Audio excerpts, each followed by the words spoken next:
Halo, selamat datang kembali di channel saya. Masih di tutorial cara membuat aplikasi toko online. Di video sebelumnya kita sudah berhasil membuat API transaksi. Di sini kalau misal kita coba transaksi dua kali di user yang sama. Kita menggunakan user apa ya? Kita menggunakan user 18. Misal di sini ada user 18 di database saya. Pastikan di database teman-teman ada user ID sesuai ya yang ada di database teman-teman. Oke, saya coba transaksi dua kali. Di sini ada masuk agak lama dan ternyata belum saya uh, nyalakan Laravelnya. Di sini buka terminal, terus jalankan php artisan serve. Oke, terus coba run ulang. Oke, masuk, berhasil sekali lagi misal, atau tiga kali deh. Tiga kali. Kita coba lihat di database, maka akan ada transaksi sebanyak tiga kali ini. Mana ya? Ini user 18 sebanyak tiga kali. Di sini akan ada penambahan juga beberapa kali, nggak tahu tadi berapa. Oke, itu udah. Terus bagaimana kita kalau mau lihat data transaksinya menggunakan API? Jadi di sini kita akan membuat API untuk melihat data per user. Jadi setiap user 18 ini, misal user 18 ini miliknya siapa, coba kita lihat. Kalau kita lihat, jadi user 18 ini punya transaksi apa aja, bisa kita lihat. Caranya kita tutup dulu, kita buka Visual Studio Code. Kalau teman-teman masih menggunakan Visual Studio Code nggak masalah, di sini saya menggunakan PHP Storm sama aja. Kita buka kembali di app, terus buka http controller, di controller transaksi yang kita edit kemarin. Di sini kita tutup aja dulu. Kita tambahkan satu public function, misal history kita aja. Di dalamnya kita nggak pakai request, kita karena get aja, kita pakai ID kayak gini. ID, tapi nanti di controllernya, bukan controller tapi di rootnya ini kita copy get ini aja, kita copy. Tapi untuk rootnya kita ganti checkout slash, di sini buka kurung kurawal, ganti masukkan ID. Udah gini aja. Terus di sini transaksi controller, terus untuk functionnya kita tadi pakai apa? History. Kita masukkan di sini, ini kita tutup dulu. Nah, history kayak gini udah.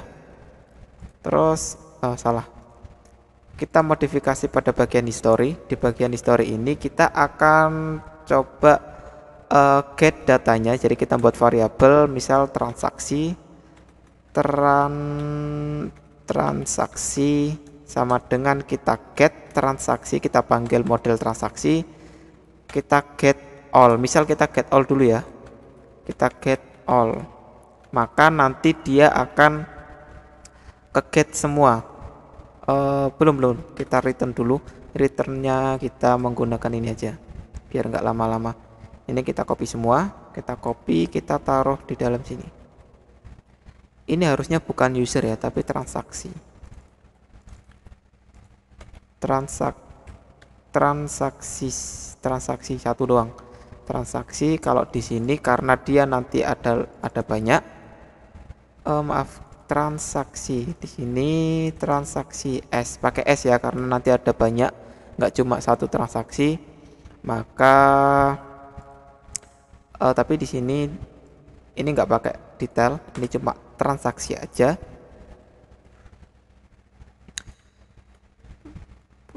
DB commit ini juga nggak perlu, ini rollback ini juga nggak perlu.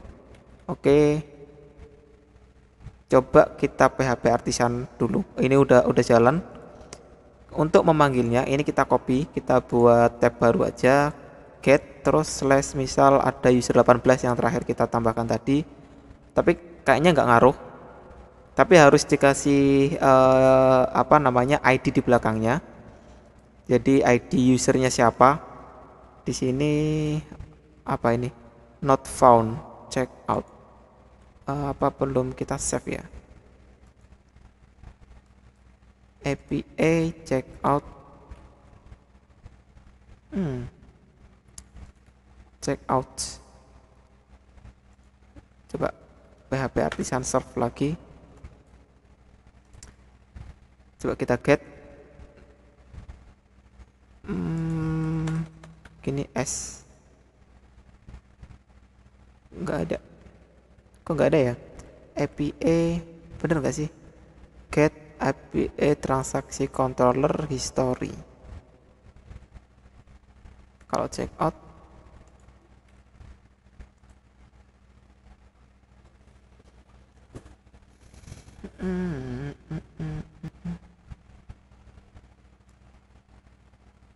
di sini saya ganti pakai S doang, nggak pakai slash dulu. Di sini pakai S di belakangnya. Gini aja deh, kita ganti history gitu dulu. History di sini slash history, tapi di sini ada error, nggak tahu errornya apa. Di line 69, di line 69 history ada ID di sini. Gimana ya? Ini coba kita hapus dulu. Terus kita kirim ulang. Nah, ini berhasil. Kita berhasil mendapatkan tapi ini yang kita dapatkan adalah semua data. Sedangkan kita kan mau spesifik, misal di user 18 saja. Di user 18 saja caranya kita harus bisa ngirim data usernya dulu. Bentar. ID misal di sini kan. ID terus di sini user slash buka kurung kurawal ID kayak gini kalau nggak salah. Coba. Oke, udah. Bisa nggak ya kalau kita coba buka postman-nya, kita paste 18, kita kirim. Not found. Kenapa ya? Kok tidak ditemukan? Oh, ini aku ganti usernya. Historinya ganti user, kirim. Nah, ini bisa. Jadi kita nanti bisa ngirim angka 18 ini untuk filternya. Oke, caranya gimana? Kita kembali ke transaksi controller. Di sini kita bukan get all, tapi kita akan menggunakan where hash. Kalau nggak salah kayak gini, hashnya gede apa kecil ya? Hash. Di dalamnya kita, karena di sini kalau teman-teman lihat, kalau kita buka model transaksinya, di sini kan ada user ini. Jadi kita panggilnya, kalau misal teman-teman di sini pakai user pakai S atau di sini ada pengguna, maka di sini adalah pengguna. Tapi karena di case saya tadi di sini saya menggunakan user, maka di sini harus isinya user. Ini untuk relasi, untuk pemanggilan relasinya. Terus kita panggil function query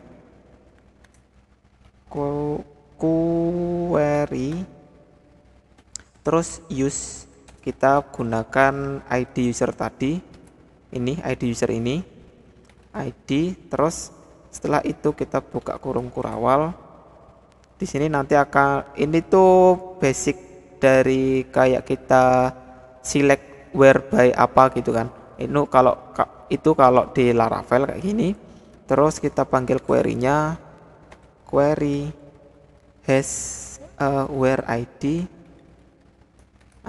sama dengan di sini kita masukkan ID-nya. Udah kayak gini. Ini adalah basic dimana kita mau mengambil data transaksi dari data transaksi yang berrelasi dengan user by ID user itu di sini. Kayak gitu. Coba ini kita run, apakah berhasil apa enggak. Dan enggak tahu ini kenapa isinya kayak gini. Join where bla bla bla bla bla, kayaknya saya salah. Oh, masih kurang. Jadi di sini ada kita harus panggil get all, udah kayak gini get. Coba kita run lagi. Nah udah bisa kan. Jadi yang kita dapat hanyalah data yang dari user 18. Kalau di sini kita ganti 20, maka yang muncul hanya transaksi dari user 20 aja. Kalau user 19, kalau user 19 kan di sini ada satu juga kan. Misal ini kalau kita coba user 1, maka dia tidak ada transaksi karena emang nggak ada user 1 dan nggak ada. Terus gimana kalau kita mau menampilkan data dari usernya? Maksudnya user siapa sih sebenarnya ini yang transaksi? Nama usernya itu siapa? Caranya di sini kita tinggal tambahkan aja, misal sebelum get, di sini bisa nggak ya? Di sini with kalau nggak salah. Gimana ya tulisannya with itu ya? With kayak gini nggak sih? Buka kurung tutup kurung, di sini misal user. Coba nyoba dulu, aku nggak tahu ini bisa apa enggak. Oh gagal ternyata. Aku nggak tahu tulisannya with atau gimana ya. Berarti ini di belakang sini. Coba di sini belakang. Kayak gini. With user where has bla bla bla ini. Sorry. Ini coba di Postman. Nah berhasil. Jadi kenapa hanya menggunakan user with user ini bisa langsung semua user ini tampil. Ini kalau teman-teman lihat di sini ada data usernya. Siapa usernya? User 19, namanya tisto p9@gmail.com. Kalau kita lihat di database, makanya kenapa tadi saya minta untuk user ID-nya itu harus yang ada di database, karena biar kita nanti bisa mendapatkan data dari user itu sendiri. Kalau di sini misal kita mau lihat, karena di sini kan kalau kita lihat di transaksi ini kita berrelasi dengan user. Kalau di sini kita ganti tadi misal user SS, maka di sini harusnya with-nya itu user SS kayak gitu. Di sini saya coba dapetin detailnya ya. Detailnya berarti di sini kita koma aja, koma terus detail, kita copy di ini details, maka nanti detailnya pun akan muncul juga. Coba kita run. Nah di sini ada detailnya, transaksi apa aja yang kita punya di sini. Di sini ada ID transaksinya 1, produknya ada 1, totalnya 4, produk ID-nya 1, total itemnya ada 4, catatannya ada apa ini, terus total harganya berapa, grade-nya jam berapa, itu ada semua. Nah, ada satu lagi sebenarnya. Kan di sini detail ini kan dia berelasi detail transaksi, terus ada transaksi detail. Nah, transaksi detail ini dia punya produk. Kalau kita mau lihat juga sebenarnya produk ID 1 itu miliknya siapa, terus datanya apa gitu, nama produknya apa, harga aslinya berapa, kayak gitu-gitu, gambarnya apa, itu kita nggak bisa langsung gimana ya. Kalau kita lihat di transaksi controller ini, kita nggak bisa langsung masukkan produk di sini, di dalam sini with terus koma produk terus langsung muncul, nggak, ini nanti pasti error karena memang relasinya itu hanya sebatas satu pintu. Jadi kalau misal kita transaksi, ya apa yang ada di dalam sini baru kita tampilkan. Kalau nggak ada ya nggak bisa. Sedangkan di sini kan dia udah masuk ke dalam transaksi, detail, baru transaksi detail berrelasi dengan produk. Nah di situ caranya akan berbeda. Anggap saja yang kita ini saya lupa, saya close terus. Anggap saja ini saya hapus, untuk detail kita tampilkan aja cuma usernya aja di sini. Nah untuk mendapatkan data produknya, kita modifikasinya ada di sini.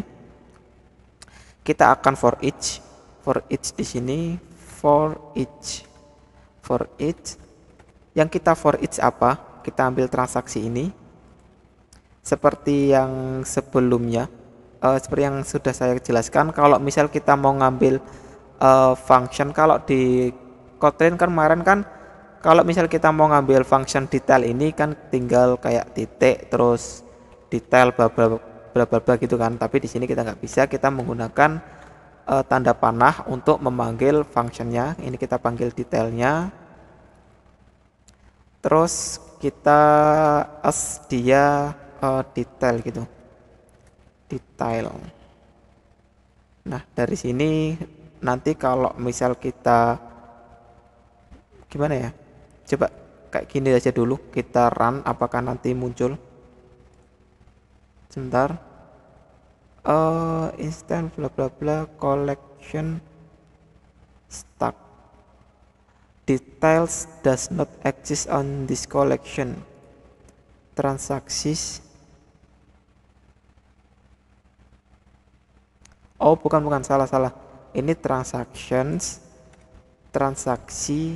ini. Coba ini karena dia kan berupa array ya, ini saya kasih s terus transaksi kayak gini, baru kita add transaksi. Kita add transaksi itu kita ngambil ini ya, oh ini nggak pakai s, kita ambil ini terus kita keluarkan detailnya. Nah ini, nah, kan kalau teman-teman lihat kan dia agak apa namanya, ada highlightnya gini kan, karena dia memanggil detail ini. Coba kita run, pasti nanti hasilnya akan sama aja, muncul dan ternyata nggak muncul. Sebentar, kayaknya kayak gini doang, nggak pakai tanda kurung di belakangnya. Kalau kita run, nah ini muncul ini di belakang. Sebentar, saya coba lagi.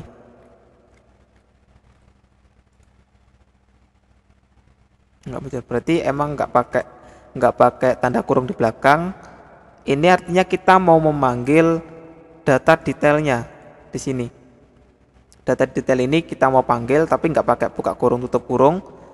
Terus ini kan kita kalau kita send ulang, maka nanti dia muncul detailnya kan, sama seperti sebelumnya, detailnya muncul di sini.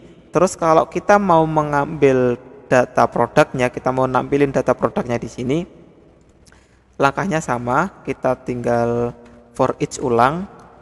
For each kita, oh ya di sini kita buat variabel aja, misal di koma detail sama dengan transaksi ini, terus detail ini kita panggil as, ini detail berarti s ya, pakai s, sama dengan, bukan sama dengan tapi as add detail. Terus habis itu kita keluarkan lagi kayak ini tadi, detail ini add detail. Bedain ya, kalau pakai s ini biasanya karena dia array, kalau detail nggak pakai s berarti karena dia kayak objek sendiri. Ini kita tinggal panggil aja produk. Gimana tulisannya di sini? Bentar, produk. Nah kita tinggal panggil aja di sini, nanti otomatis data dari detail transaksi ini akan muncul. Coba kita lihat, aduh saya lupa, kita send ulang. Nah kan muncul kan details, terus di dalam jadi di transaksi ada transaksi detail. Transaksi detail itu nanti memuat ada produk apa aja sih yang ada di situ, total itemnya berapa, terus catatannya apa, total harga keseluruhannya berapa, total harga keseluruhan dari item itu. Misal di sini kan produk, dia produk ID-nya, produknya itu harga aslinya adalah misal 2 juta misal ya. Terus karena dia beli 4, maka di sini nanti itu harusnya harganya misal 4 kali 2 berarti 8 juta. Nah 8 juta nanti tinggal ditambahin sama total harga yang di sini. Misal di sini dia cuma beli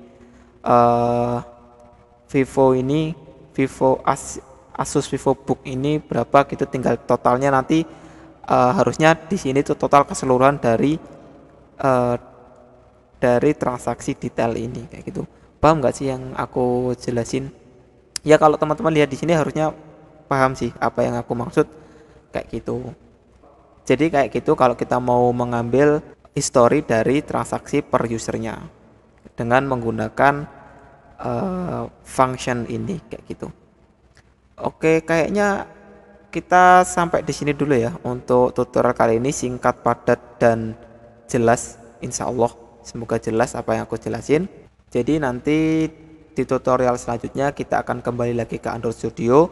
Kita akan coba transaksi, bagaimana kita ngirim transaksinya, bagaimana caranya kita mengirim transaksi yang berupa array kayak gitu tuh gimana caranya. Terus kita nanti akan ngeget data per usernya, data transaksi per user tersebut kayak gitu.